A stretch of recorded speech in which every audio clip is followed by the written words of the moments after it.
বিশেষজ্ঞ চিকিৎসকদের সম্মিলিত প্রয়াস চরক ও Jibak square diagnostic and research centre speciality ও মাল্টি স্পেশালিটি পরিষেবা নিয়ে এবার আপনাদের শহরে উন্নত ল্যাবরেটরি সিটি স্ক্যান ইমেজিং পরীক্ষা সহ বিভিন্ন পরীক্ষা করা হয়। যোগাযোগ 7477799627 7477799663।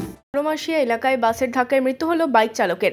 বৃহস্পতিবার দুপুরে দুর্ঘটনায় চাঞ্চল্য ছড়ায় গোটা এলাকায়। জানা গিয়েছে সাগরপাড়া থানার ধনিরামপুর কাঁদিপাড়া এলাকার বাসিন্দা নিখিল বিশ্বাস এদিন ডোমকলের দিক থেকে বাড়ির দিকে যাচ্ছিলেন বাইকে করে।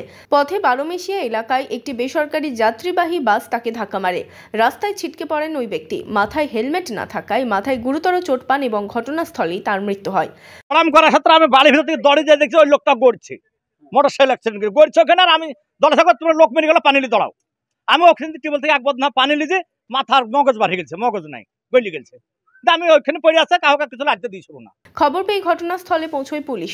ঘাতক বাসটিকে আটক করে। মৃতদেহ উদ্ধার করে ময়না তদন্তের জন্য পাঠায় পুলিশ।